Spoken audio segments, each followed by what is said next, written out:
The city of brotherly love is anything but right now when it comes to the Philadelphia 76ers. In the 4 months since Philly's second round elimination from the playoffs, Simmons' relationship with the Sixers front office, coaching staff, and fellow teammates has deteriorated seemingly to the point of no return. After returning to the team at the 11th hour, he was kicked out of practice on his second day and suspended for the team's opener. Where will this on-again, off-again saga take us, and who is to blame? Let's break it down.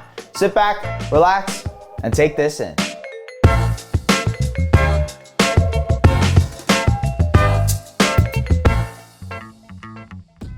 This episode is presented by Advil, fast pain relief you can trust. And before we start, be sure to hit that subscribe button. We greatly appreciate it. Now let's get started. While the team has been pretty successful with the tandem of Joel Embiid and Simmons, there's always been the fit question due to Simmons' offensive limitations. And when James Harden requested a trade out of Houston at the beginning of last season, the Sixers, with former Rockets general manager Daryl Morey at the helm, were seen as a prime landing destination for the former MVP. Simmons and Harden were assumed to be the two centerpieces to a trade that would eventually reunite Harden with Morey, to the point where Simmons was told by the team to even expect a trade. But instead, as we know now, the Brooklyn Nets traded for Harden and Simmons stayed in Philadelphia for the remainder of the season. It didn't go exactly the way I wanted it to. It still turned out well for the Sixers, who finished with the #1 record in the Eastern Conference, with Embiid finishing second in MVP voting and Simmons finishing second in Defensive Player of the Year voting. But come playoff time, those same on-court concerns reared their head. The Sixers got pushed to 7 games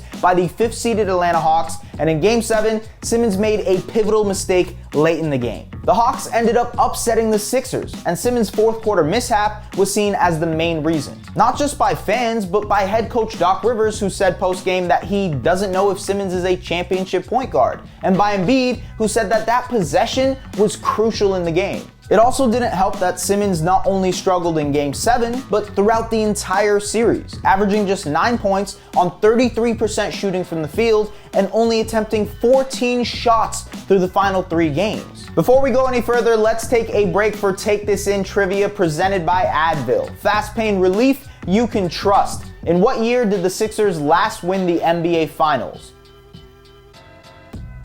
The answer is 1983, when the Sixers swept the Lakers, with Moses Malone earning Finals MVP. Now back to the video. The next 4.5 months consisted of countless trade rumors, Simmons asking out and refusing to show up to training camp. Some of the Sixers players even tried to fly to Los Angeles to convince Simmons to change his mind, but Simmons rejected their offer. On the other side, the Sixers flexed their muscle, withholding 25% of Simmons' salary, roughly $8 million, for sitting out of camp.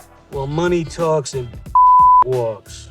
2 weeks later, Simmons arrived at the Sixers facility and participated in his first team practice Sunday. But according to the Athletics Shams Charania, didn't communicate with any Sixers officials, players, or coaching staff, and did one-on-one drills by himself for most of day 1. On day 2 of practice, Simmons reportedly was asked by head coach Doc Rivers to participate in a defensive drill. Simmons refused, which led to Rivers asking Simmons to leave practice and go home.